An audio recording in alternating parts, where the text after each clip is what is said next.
మీ అందమైన ప్రయాణం ప్రారంభించండి. 49 మీ తల్లిదండ్రులు కావాలనే కలలను సాకారం చేయడానికి సహాయపడుతుంది. నమస్తే రమగారు. నమస్తే జయ. రమగారు, మనము ఏదో ఒక ప్రొఫెషన్‌లో సెటిల్ అవ్వాలనుకుంటాం. కానీ ఫర్ ఎగ్జాంపుల్ దాంట్లో చేయలేకపోతాం. దాటేసి మనం పక్కకి వేరే దాంట్లోకి వెళ్ళిపోతాం. కానీ అందులో సెటిల్ అయిన వాళ్ళని చూస్తే, అర్రే! నా వల్ల కాలేకపోయిందే. నేను దీంట్లోకే వెళ్తే చాలా బాగుండేది అని చాలా బాధ అనిపిస్తుందండి. ఒక 2, 3 రోజులు అదే లాగుతూ ఉంటుంది. నేను తప్పు చేశానా? ఇటువైపు ఎందుకు వెళ్ళాను? నేను కరెక్ట్‌గా సక్సెస్ కాలేకపోయానా? 100 ఆలోచనలు. అదేదో ఉద్యోగమో, సద్యోగమో ఇంతవరకు అయితే పర్వాలా. జీవితంలో కూడా రమగారు, అది కూడా మ్యారిటల్ లైఫ్‌లో ఏదో అనుకోకుండా చేసుకోవాల్సింది ఆగిపోయి, వేరే చోటకి ఇంకొక చోటకి వెళ్ళాల్సొచ్చినప్పుడు, వాళ్ళెవరైనా తారసపడినప్పుడు ఆ బాధ అసలు వర్ణనాతీతం. కానీ అది ఎంతవరకు ఉండొచ్చు? దాన్ని ఎంతవరకు మనసుకు తీసుకోవాలి? ఇప్పుడు చూస్తున్నాం, ఎన్ని ఇష్యూస్ చూస్తున్నాం రమగారు. పాత స్నేహాలు రివైవ్ అయ్యి ఆ, కొంపలు ముంచేసుకుంటారు. అది ఎంతవరకు తీసుకోవాలి? అది మనం కావాలని అంటే ఆ స్నేహాన్ని మళ్ళీ మనం వెళ్ళి కలుపుకోవాలని చూడం. బట్ ఆటోమేటిక్గా వాళ్ళు మనకు తారసపడినప్పుడు సమస్య మళ్ళీ రిపీట్ అవుతూ ఉంటుంది కదా. ఎంతవరకు తీసుకోవాలి? మనమే జయ, నువ్వు ఉన్నావు, సిఏ చదివించాలనుకున్నారు నేను. అవును. డిగ్రీ తర్వాత నువ్వేదో మీడియాలోకి వచ్చావు. ఇప్పుడు చాలా మంచి సెటిల్డ్, దీంట్లో మంచి గుర్తింపు పొందిన దశలో ఉన్నావు. సిఏ చేసిన నీ క్లాస్మేట్ ఎదురు పెడితే నీకు సహజంగా అనిపిస్తుంది, ఆ నాన్న కూడా నన్ను సిఏ చేయించాలనుకున్నారు, చేయలేకపోయావు. ఇప్పుడు ఇక్కడ నువ్వు సెటిల్ కాలేదనుకో, ఇప్పుడు సెటిల్ అయిపోయావు కాబట్టి నీకు అట్లా అనిపిస్తుంది. నువ్వు కాదు, అసలు ఎవరు, a common women, common man ఎవరున్నా సరే, మనం ఇక్కడ స్థిమితంగా లేకపోతే, ఇక్కడ ప్రాబ్లం ఉంటే అయ్యో అది చేసి ఉండాల్సింది అని అనిపించడం లోక సహజం, పరమ సామాన్యమైంది, లోక సహజమైంది. నేను కూడా ఇదే చేస్తే బాగుండేది. ఏదో ఒక కోర్స్ చేయాలనుకున్నాం, అది వద్దన్నారు, అది ఫ్రెండ్స్ ఎవరో కాదన్నారు. మన ఫ్రెండ్ ఎవడో అందులోనే చేశాడు. ఆ వాడు బ్రహ్మాండంగా 5 లక్షల ప్యాకేజ్ తోటి ఉన్నాడు. వాడు నెలకు 5 లక్షలు, 4 లక్షలు, ఇప్పుడు అవేగా చెప్పుకుంటున్నారు. సంవత్సరానికి 30 లక్షలు, 50 లక్షలు, 70 లక్షలు, కోటి. మన వాడికి రాలేదు, మనకి రాలేదు. కడుపులో మెలిపెడుతుంది జయ. అవును. ఒకసారి అయ్యో అనుకుని వదిలేయాలి. కడుపులో కూడా మెలిపెట్టకుండా ఉండాలంటే మనం సన్యాసులం కావాలి. అది మనం కావు, మనుషులం, మామూలు సంసారులం కదా, మనకి ఇలాగే ఉంటుంది. కాకపోతే ఇలాగే ఉండటం సహజమేనని దాన్ని వెంబడిపడిపోయే పరిస్థితులు కొన్ని తారసపడుతూ ఉంటాయి. వీటిని కంట్రోల్ చేయాలి. ఇప్పుడు ఉద్యోగం, సద్యోగం, వ్యాపారం, మనం వదిలేసిన బిజినెస్ని పెట్టుకున్నవాడు, మనం మానేసిన జాబులో చేరినవాడు, మనం మానేసుకున్న ప్రొఫెషన్లో బాగా ముందుకెళ్ళిన వాడు, వీళ్ళంతా తారసపడుతున్న స్మాల్ వరల్డ్ కదా, భూమి గుండ్రంగా ఉంది, తప్పకుండా ఎదురుపడతారు. ఓ క్షణం రిగ్రెట్, ఏమనాలి దాన్ని, ఒక పించింగ్ ఫీల్, చాలా సహజమైనవి, అసలు తప్పే కాదు అనిపించవచ్చు. మానవ సహజమైన భావాలు అవన్నీ. పెళ్ళిళ్ళ దగ్గరకు వద్దాం, నువ్వు అడిగిన ప్రశ్న. ఏవో 4 పెళ్లి సంబంధాలు, 2 పెళ్లి సంబంధాలు చూస్తారు, ఓ సంబంధం కుదురుతుంది, పెళ్ళైపోయింది. ఆ వదిలేసిన పెళ్లి సంబంధం పెళ్లి కొడుకు ఎక్కడో తారసపడతాడు, వాడు సూపర్ మ్యాన్గా ఉంటాడు, మనవాడు ఆర్డినరీ మ్యాన్గా ఉన్నాడు. ఆడాళ్ళకి కడుపులో మంటగా ఉండొచ్చు. అబ్బాయిలకి ఓ 2 3 గర్ల్ ఫ్రెండ్స్ ఉంటారు, ఓ గర్ల్ ఫ్రెండ్ని పెళ్లి చేసుకుంటాడు, లేదా 2 3 పెంచి సంబంధాలు క్లోజ్ రిలేషన్స్లో వస్తాయి, ఓ సంబంధం చేసుకుంటాడు. ఈ జీవితం బాగుండకపోతే అయ్యో దాన్ని చేసుకుని ఉండాల్సింది అనిపించటం ఒక రకం, ఒక రిగ్రెట్. అవతల వాళ్ళ జీవితం బాగుండకపోతే అయ్యో దీనికి కాకుండా దాన్ని చేసుకుంటే దాని జీవితం బాగుండేది కదా, నా వల్లే ఇది ఇలా అయిపోయిందేమో అనిపించడం ఇంకో రిగ్రెట్. అన్నీ సహజమైన విజయ. ఈ రిగ్రెషన్ ఉంది చూసావా, దాని మీద పయనించటం ఉంది చూసావు, అవి కొంప ముంచుతాయి. పయనించకూడదు, దాన్ని సరిచేయటానికి పూనుకోకూడదు, దాన్ని కంటిన్యూ చేయకూడదు. ఇవాళ రేపు రోజులను మనం ఎట్లా చూస్తున్నామంటే, ఒక 10 పెళ్లి సంబంధాలు చూస్తున్నారు, 10 మంది అబ్బాయిలు అమ్మాయిలు మాట్లాడుకుంటారు, వదిలేసాం సంబంధాలు, 16వ సంబంధం చేసుకున్నాం. ఈ 15 మందిని హలో అంటూ ఉండటం ఇప్పుడు ట్రెండ్గా ఉంది జయ, అవునా కాదా నువ్వు చెప్పు? అవును రమ్మగారు, చూస్తున్నాం. 15 మంది అబ్బాయిలతోటి టచ్లో ఉంటారు, లేదా 15 మంది అమ్మాయిల్ని ఫేస్బుక్లోనో, ఇన్స్టాలోనో, ఇంకెక్కడో Dibba తిరుగుండంలో hello hello, hi hi, నీ డ్రెస్ బాగుంది, నువ్వు బాగున్నావు, నువ్వు అక్కడికి వెళ్ళావా, నువ్వు అదేదో చేసావా అని. ఇవే కాకుండా చిన్నప్పటి నుంచి ఉన్న స్నేహాలు, intermediate, 10th class crush, inter crush, degree crush, post graduation crush కూడా అయ్యాక ఉద్యోగపు క్రష్తో పెళ్లి చేసుకుంటారు. సెటిల్మెంట్ దృష్ట్యా. ఈ బ్యాక్వర్డ్ క్రష్ల్లో ఎవరో ఒకళ్ళు టచ్లో ఉంటారు. అందరూ టచ్లో ఉండే మహానుభావులు కూడా వాళ్ళని ఏం చెప్పాలో వాళ్ళకి తెలియదు, అందరితోటి టచ్లో ఉంటారు. కర్మగాలి ఎవరో ఒకళ్ళిద్దరితో టచ్లోకి వెళ్ళిపోతారు. ఉండటం కాదు, ముందుకు వెళ్ళిపోవటం. ఇప్పుడు ప్రజెంట్ లివింగ్లో వీళ్ళతో పాటు ఉన్న వాళ్ళు ఉన్నారు చూసావు, వీళ్ళ పరిస్థితి వర్ణనాతీతం. అంతే కదా. ఒక్కోసారి నీ వల్లే నేను ఇలా చేయాల్సి వచ్చింది అని కూడా ఆ పార్ట్నర్ని ఆడిపోసుకునేవాళ్ళు. ఏదో తప్పు చేశామన్న గిల్ట్ తోటి హ్యాబిట్స్లోకి వెళ్ళిపోయేవాళ్ళు, పొరపాటు చేశామన్న గిల్ట్ తోటి ఈ ప్రజెంట్ లైఫ్ని మిజరబుల్గా చేసేసుకుని ఏమీ మారని ఈ 10 ఏళ్ల 16 ఏళ్ల 20 ఏళ్ల జీవితాలు అన్నీ ముందుకెళ్ళిపోయాక ఈ రోజుల్లో ఒకటి కూడా వీళ్ళెవరూ మార్చలేరు. కానీ దాంతో ప్రస్తుతపు జీవితాన్ని మిజరబుల్గా చేసేసుకునే వాళ్ళు ఎంతమంది బలహీనమైన మనస్సు కలిగిన వాళ్ళు ప్రపంచం నిండా వాళ్ళే తెచ్చారు ఇప్పుడు. అవునండి. ఏనాడో 70s ప్రింట్ అయిన భమిడిపాటి రామగోపాలం గారిది వెన్నెల నీడ కథ. ఏనాటిదో 70s లేకపోతే లేట్ 70s అయి ఉండొచ్చు కూడా, ఏదేమైనా 80s అనుకోండి. ఈ కథ ఒకటి రాశారు ఆయన, వెన్నెల నీడ కథ. నా దగ్గర ఇట్లు తమ విధేయుడు అనే పేరుతోటి భమిడిపాటి రామగోపాలం గారి కథల పుస్తకం ఒకటి ఉంది.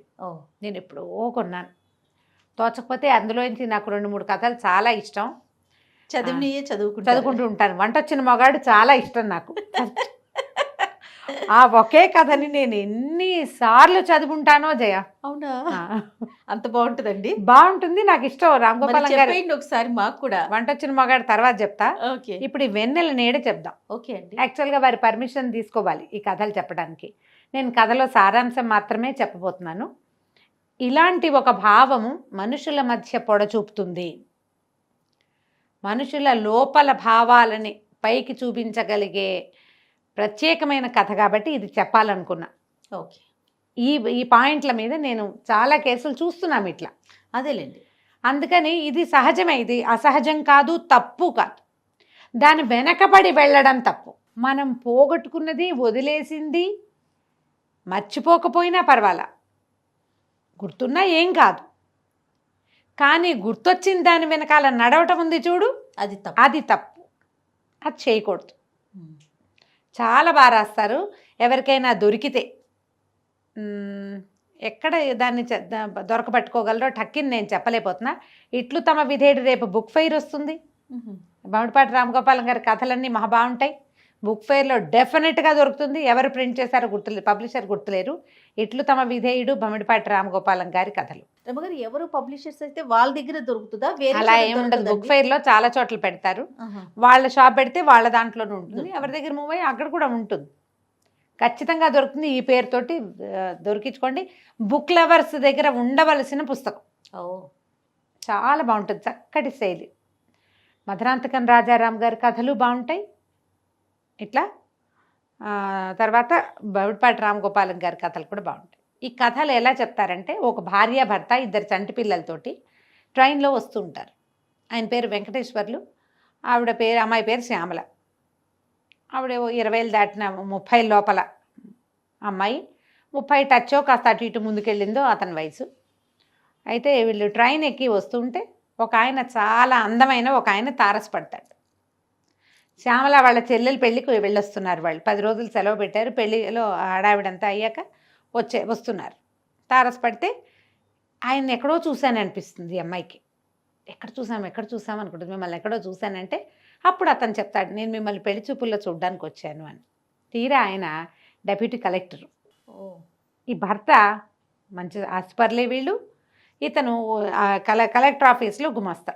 ఆ అమ్మాయి గుర్తొస్తుంది. ఈ పెళ్లి సంబంధం వచ్చినప్పుడు అతనికి ఉద్యోగం రాల. ఆ పెళ్లి కొడుకు ఆయనకి చాలా అందమైన వాడు, చక్కటి తెల్లటి బట్టలు. ఈ అమ్మాయి భర్తను కూడా చక్కటి వాడిగానే చూపిస్తారు, కానీ ఆయన మరీ అందగాడు. ఆయన ఏకంగా అరవింద్ స్వామి అనమాట. అయితే ఆ ఉద్యోగం అప్పుడు గుర్తొస్తుంది పెళ్లి చూపుల సంగతి. అన్నీ బాగున్నాయి, కానీ తండ్రి అప్పటికే డిప్యూటీ కలెక్టర్గా ఉన్నాడు. కుర్రాడు ఇంకా ఐఏఎస్కి ప్రిపేర్ అవుతున్నాడో వెళ్ళబోతున్నాడు. అప్పట్లో పెళ్ళిళ్ళు ఏముంది, డిగ్రీలు అవగానే చేసేసేవాళ్ళు. ఆ పేరెంట్స్తో బరువు మీదే పెళ్లి చేసేవాళ్ళు పాత రోజుల్లో. 70లో కూడా జరిగేవి, 80లో కూడా అట్లా. కానీ ఇంకా ఉద్యోగం రాలేదు కాబట్టి వీళ్ళు వెనక్కి తీశారు. మీ ఇష్టం వచ్చినట్టు ఏడవండి, నేను ఈయన్నే చేసుకుంటా అని చాలా గొడవ పెట్టాలని అమ్మాయికి అనిపించదు, ఆయన అంత అందంగా ఉన్నాడు కాబట్టి. కానీ కుదరలా. నాయన మా పిల్ల పెళ్లి చూసి చచ్చిపోవాలనుకుంటుంది. ఇంకో ఏడాది ఆగితే ఆయన కానీ అతను సెటిల్ అవ్వడు. అందుకని ఆ సంబంధం మానేసి ఇంకో సంబంధం కుదిర్చారు. ఈ అమ్మాయికి గుర్తొచ్చింది. ఆవిడ కళ్ళు మెరిసిపోయినాయి. ఎంత సంతోషం వచ్చేసిందో. ఆయన ఏదో ఫ్రెండ్ లాగా అనిపించాడు. భార్యలో ఉన్న ఈ చిన్న దాన్ని, ఈ కలవరాన్ని భర్త గమనిస్తాడు, కానీ ఆయన చూసి చూడనట్టు ఊరుకుంటాడు. ఆయన డెప్యూటీ కలెక్టర్ అని అదని తెలిసిపోయింది. చెప్పాడు ఆయన, ఎక్కడికో అక్కడ వెళ్తున్నాను, జాయిన్ అవ్వడానికి వెళ్తున్నానని చెప్పాడు. ఇతనేమో నేను కూడా కలెక్టర్ ఆఫీస్లో ఏదో ఉద్యోగం అండి అన్నాడు. అతను నిద్ర పట్టింది, ఈవిడికి కలత నిద్ర, అతను ఎప్పుడో దిగేశాడు. లేదా అతను నిద్రపోతున్నాడు, వీళ్ళు దిగేశారు. అయ్యో చెప్పకుండా దిగేసామే అని చాలా చింతించింది. కానీ ఆయన మీదే ఆలోచించుకుంటూ ఉంటుంది. భర్తను అడుగుతుంది, ఏమంటే కలెక్టర్ అవ్వాలంటే ఏం చేయాలండి అని. ఈయన ఆశ్చర్యపోయాడు. ఏమిటి, ఎవరి గురించి అయినా అంత ఆలోచించే రకం కాదు ఈ అమ్మాయి. బుద్ధి ఎలా అయిపోయింది. ఆయన సౌందర్యము, ఉద్యోగము. అడిగితే ఈయన ఏమంటాడు, ఏదో చూస్తారు, ఒట్టిగా చదివే కాదు, ఎంఏ అది ఉండాలనుకుంటా. మరి అప్పుడంతా ఏంటంటే ఫ్యామిలీస్, మంచి ఫ్యామిలీలు కావాలి అలా అనుకునేం. 70లలో ఇలాంటి ఐడియాస్ ఉండేవట. అందరూ ఐఏఎస్లు అయ్యేవాళ్ళు కాదు, కుటుంబ నేపథ్యం కూడా చూస్తారని చెప్పాడు. ఆలోచించుకుంటూ ఇల్లు చేరారు. ఇంతలో ఏదో కాస్త ఆయన మీదే ఉంది మనసు ఈ అమ్మాయికి. ఇంటిలో బాకెట్లో దిగారు. నీళ్లు పెట్టమన్నాడు. బాయిలర్లు వెలిగించడము అవి కనపడతాయి. హోటల్కి వెళ్ళి క్యారేజీ పట్టించుకొస్తాన్నాడు. చీకటి పడిపోయింది రాత్రి. నువ్వు వెళ్ళి పక్కలయ్యి అని చెప్పాడు. సరే క్యారేజీ వస్తే ఇంతలో ఏమైంది, జవాన్ ఒకడు తలుపు కొట్టాడు కలెక్టర్ ఆఫీస్ నుంచి. తెల్లవారే రమ్మన్నారనేసరికి ఈ అమ్మాయికి ఒళ్ళు మండిపోయింది. ఇంకేముంది, ఉద్యోగం పిలవడానికి వచ్చేసారని విసుక్కుంది. ఆ అమ్మాయి అలా విసుక్కోవటం అతనికి ఏం కొత్త కాదు, తెలుసు. ఈ ఆఫీసుల్లో కలెక్టర్ గారు ఎప్పుడు వెళ్ళదలుచుకుంటే అప్పుడు మొత్తం గుంపంతా ఆయన వెనకాల వెళ్ళటం. ఇతనేమో స్టెనోగ్రాఫర్ కూడా ఈ అమ్మాయి భర్త. అవసరమైతే ఏదైనా షార్ట్ హ్యాండ్ నోటీస్ తీసుకోవడం కోసం ఈయన్ని నోట్ చేసుకోవడానికి ఇతన్ని వాడడము అవి ఉన్నాయి. ఈ రాత్రిళ్ళు ఎప్పుడైనా జమాబందీలు అవి ఉంటే అప్పుడు అంతా వ్యవహారాలు వేరేగా ఉంటాయి కదా. అప్పుడు ఇతను లేట్గా వస్తే ఏంటి వీళ్ళకి పెళ్ళిళ్ళు కాలేదా, పెళ్ళాలు లేరా, ఎప్పుడు ఏమిటి ఉద్యోగం అని విసుక్కునేది. ఆఫీస్లో కూడా తెలిసింది ఈ అమ్మాయి ఇలా విసుక్కుంటుందని అదని. కానీ ఈయనకి ఈ మాట అర్థం కాల. ఏంటి ఇట్లా అంది, ఇంత మాట, ఇంకేముంది నీ ఉద్యోగం అంటే గుమాస్తా ఉద్యోగం ఇంతే కదా, అది సెంటెన్స్ భావం. ఆయనకు అర్థమైంది. కానీ ఆ రైల్లో తారసపడిన పెద్ద మనిషి ఉద్యోగంతో తన ఉద్యోగం పోల్చుకుని అంటోందేమో అని అనుకోవడానికి ఆయనకి మనసొప్పల. కానీ అదే పాయింట్ అక్కడ. సరే రాత్రి పడుకున్నారు. పడుకుంటే ఇంకా అమ్మాయికి ఎంతసేపు డోలాయమానంగా మనసు అతని వైపే లాగుతూ ఉంటుంది. అది రాస్తారమ్మా, ఎట్లా మనసు ముందు వెనక అవటం. ఎంత చక్కటి భాష అంటే ఎంత బాగా రాస్తారు. నిద్ర బాగా పట్టదు. ఏమిటో అలసిపోయినట్టున్నావు అని భర్త అంటే, ఏం అలసిపోవాలి, హాయిగా నిద్రపోయా అని ఆయనతో అతనితో కూడా పెడసరంగా మాట్లాడతాడు. అతను చాలా మంచివాడు, చాలా చక్కటివాడు, మంచి మనసున్న మనిషి. తెల్లవారి లేచేసరికల్లా ఎప్పటికీ తెల్లారైనా లేవదు, లేటుగా లేస్తుంది. లేటుగా లేచేసి చూస్తే పని మనిషి వచ్చి ఎంత నిద్రపోయావమ్మా అంటుంది. తీరా చూస్తే భర్త అప్పటికే వెళ్ళిపోయాడు. స్టవ్ వెలిగించేశాడు, బాయిలర్ వెలిగించి నీళ్ళు పోసుకున్నాడు, కొడుకు స్నానం చేయించేశాడు. 4-5 ఏళ్ల వాడికి పిల్లాడు ఆడుకుంటున్నాడు. చంటి పిల్ల అమ్మాయి పక్కలోనే ఉంది. కాఫీ కూడా కలిపి అక్కడ పెట్టేశాడు. అమ్మాయికి సిగ్గేసింది, ఏంటి నేను ఇలా బిహేవ్ చేశాను. తను ఏదో తన ఆలోచనలో ఒక పొరపాటు ఉందని తెలిసింది. ఇన్ని 7-8 సంవత్సరాల వైవాహిక జీవితంలో ఒక్కసారి కూడా అతని మీద కంప్లైంట్ లేదు. ఎవరైనా మనిషి కనపడితే నేను ఇలా ఆలోచించచ్చా, తనకి ఆలోచన వచ్చింది. కానీ అతను సాయంత్రం అయినా ఆయన రాడు. ఎవరు భర్త రాలేదు ఆఫీస్ నుంచి. ఏమిటి పొద్దున్నే కలెక్టర్ గారు ఎక్కడికో వెళ్తాడు, తెల్లవారే రమ్మన్నారు, వెళ్ళిపోయాడు ఆయన. రాకపోయేసరికల్లా ఈయన ఏం చేసింది, ముందు వెనక ఆడి అమ్మాయికి భయం పట్టుకుంది. నిన్న రాత్రి నేనేదో అతనితో అవజ్ఞగా మాట్లాడేశా, దురుసుగా ఏం మాట్లాడానో అతని మనసు పట్టుకుంది దాన్ని. అవతల ఆయన్ని దృష్టిలో పెట్టుకునే తను మాట్లాడానని భర్తకు అర్థమైందని ఇక 4 పీక్కుంటుంది, ఆయన రాడు. హెడ్ గుమాస్తా గారిది ఇల్లు ఎదురుగుండా సందు, అదే రోడ్డు మీద అవతల ఇల్లు. అక్కడికి వెళ్ళేసరికల్లా ఆయన ఏమంటే ఈయన ఏరియా అని అడిగితే బందర్ వెళ్ళిన వాళ్ళందరూ వచ్చేసారే అని ఆశ్చర్యపడి అందరినీ బందర్ తీసిపోయాడు డిప్యూటీ కలెక్టర్. రాలేదు. ఏమై బిక్కమొహం వేసుకుని ఉంది. మర్నాడు రాలా, 3వ రోజు రాలా. 3వ రోజు ఆయనే వచ్చి అడిగాడు హెడ్ గుమాస్తా గారు. ఆయన వచ్చేసరికి ఈ అమ్మాయి 3 రోజుల నుంచి కంటికి మింటికి ఏకధారగా ఏడ్చుకుంటూ పిల్లలకి అన్నాలు పెడుతోంది, వంట చేసుకుంటోంది, ఇల్లు వాకిలి తుడిపించుకుంటూ ఏదో చేస్తోంది. కానీ దిగులు పుట్టేసింది. భయం కదా. భయం కదా, జీవితాన్ని పాడు చేసేసుకున్నాను నేను, తప్పు పొరపాటు. కళ్ళు మొహం పొంగిపోయి ఉండేసరికల్లా ఈయనేం అడిగాడు వచ్చి, ఏమమ్మా ఏమన్నా మాట అనుకున్నారా? అసలు అట్లా చేయడే, వెంకటేశ్వర్లు చాలా బుద్ధిమంతుడు. ఏమనుకున్నారు, పెళ్ళికి వెళ్ళారు కదా, ఏమన్నా లాంఛనాల విషయంలో తగాదా వచ్చింది అంటే మరదలకి బాగా పెట్టారు మాకు పెట్టలేదు అన్నాడు. అతను అట్లాంటి వాడు కాదని ఉద్యోగంలో ఆయన పైన ఆయనకి తెలుసు. అతను ఎట్లాంటి వాడో భార్యకి ఇంకా ఎంత బాగా తెలిసి ఉండాలి. అంతేగా. 3 రోజులు పత్తాలేడు అతను. 3వ రోజు రాత్రి తలుపు చప్పుడైంది. రిక్షా అతను మామిడి పళ్ళు పట్టుకొచ్చి లోపల పెట్టాడు. వెంకటేశ్వర కోటిప్పుతూ లోపలికి వచ్చాడు. లోపలికి వచ్చి, సారీ శ్యామల, అనుకోకుండా మా అమ్మని చూడ్డానికి వెళ్ళొచ్చాను. అమ్మ పడిపోయింది, ఆవిడ నూతిగట్టు మీద కాలు జారిపడింది, పెళ్ళి ఉత్తరం వచ్చింది కానీ ఈ పెళ్లి హడావిడి నుంచి అట్నుంచి వచ్చేటప్పుడు దిగలేకపోయాను, బందరెళ్ళే కదా అని వెళ్ళి మా అమ్మని చూసొచ్చాను అని తీరా మొహం చూసేసరికి అమ్మాయి కళ్ళు మొహం పొంగిపోయి ఏడుస్తున్నది, నిద్రలేనిది కనపడుతుంది కదా మొహం. అదేమిటి అలా అయిపోయావు నువ్వు, 3 రోజులు వండుకు చూసినట్టున్నావు పాపం అనగానే భోరుమని ఏడుస్తూ కాళ్ళు పట్టేసుకుంటుంది. క్షమించండి నన్ను, ఇందులో ఏమైంది, ఎందుకు అలా ఫీల్ అవుతున్నావు, నేనేం అనుకోలేదే అన్నాడు. అతను ఏది మనసుకు తీసుకోలే, తనకు తెలుసు కదా తను తప్పు ఏమైతా. ఇప్పుడు సెల్ఫ్ రిపెంట్, సొంతానికి రిపెంట్ అవ్వటం అనేది ఒక పాయింట్ ఉంటుంది. ఇప్పుడు అమ్మాయి మనసు అతని వైపే వెళ్తే ఈ జీవితాన్ని ఎంత మిజరబుల్గా చేసేసుకోవచ్చు. మరి నువ్వెందుకు కలెక్టర్ కావనొచ్చు, మా వాళ్ళు హాయిగా మంచి సంబంధం చేసి ఉండొచ్చు, దిక్కుమాల సంబంధం చేశారు అని అనుండొచ్చు. మొదలు పెడితే ఏముంది, ఎక్కడికైనా వెళ్ళొచ్చు, తెగేదాకా వెళ్ళిపోతుంది కదా. ఆ 70-80లలో రాయబడిన ఈ కథని ప్రతి ఆడపిల్లతోటి చదివించాలి జయ. నిజం గారు. కొంతమంది ఏం చేస్తారంటే ఈ స్నేహాలు మగవాడు పట్టించుకోకపోతే ఈ ఆడపిల్లలే వాళ్ళని కెలుకుతారు వెళ్ళి. 15 సంవత్సరాల తర్వాత ఈ పాత విషయాన్ని కలిగించటము, పాత వాటిని కంటిన్యూ చేయటము. కాలేజీ ఫ్రెండ్స్ 50 ఏళ్ళు వచ్చాక మళ్ళీ ఫ్రెండ్షిప్లు చేయడానికి చూస్తున్న కాలం తెలుసా జయ ఇది. నిజంగా కాలేజ్ ఫ్రెండ్స్ అంటే 20 ఏళ్ల వయసు ఉంటుంది, 50లు వస్తుండగా ఆ ప్రయత్నం చేయొచ్చా? ఫ్రెండ్గా మాట్లాడొచ్చు అంతవరకు, అంతేకాని ఫ్రెండ్షిప్ చేయాలని కోరుకోవటం ఎంత తప్పు. చాలా కదా. మన పైగా పిల్లలు మీరు పిల్లలకి చెప్పే వయసు, పిల్లలు ఏదైనా చేసే వయసు. అటు జీవితము పాడవుతుంది, ఇటు వీళ్ళ సంసార జీవితము పాడవుతుంది. మనసుకి కళ్ళాలు ఉండాలి, వెయ్యాలి కదరమ్మ గారు, ఉండాలి వెయ్యాలి కూడా. మనం వదిలేసిన జీవితంలో ఆ తీపిని గుర్తు చేసుకోకూడదు. ఉంటున్న జీవితంలో స్వారస్యాన్ని వెతకాలి ఎప్పుడు కూడా. ఒకవేళ నిజంగా నీకు ఏదో స్వారస్యం లేదు, ఏం లేదు, నువ్వు అటు వెళ్దాం అనుకున్నావు, ఇప్పుడు 2 వేరు జీవితాల్లో స్వారస్యాలు లేకుండా ఉండవు. నీకు లేదు, వాళ్ళకు ఉంటుంది. పోయి వాళ్ళని కెలికితే వాళ్ళ పని, వాళ్ళ జీవితం నాశనం కాదు. లేకపోతే వీళ్ళొచ్చి వీళ్ళని రెండో వాళ్ళని చెడగొట్టినా కదా. ఎక్కువ మంది జీవితాలు ఇన్వాల్వ్ అయ్యే సమయాల్లో ఈ పనులు చేయకూడదు.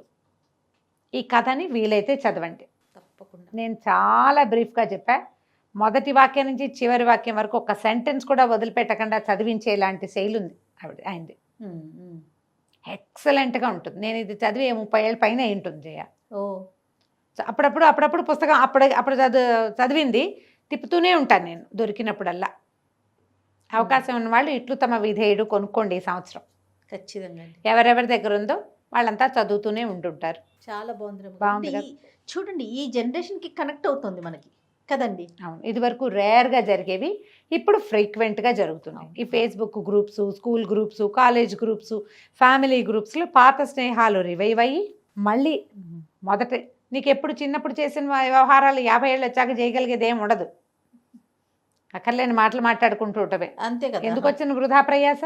మరి పాసింగ్ క్లౌడ్స్ ప్రతి జీవితంలోనూ ఉంటాయి. పాత వాళ్ళు ఒకసారి అలా వచ్చిపోతూ ఉంటారు, పోనివ్వాలి వాళ్ళని. అంతేగాని పట్టుకుని ఆపి ఏదైనా చేద్దామని అనుకుని ప్రజెంట్ జీవితాన్ని పాడు చేసుకోవద్దు. సూపర్. నమస్తే. నమస్తే.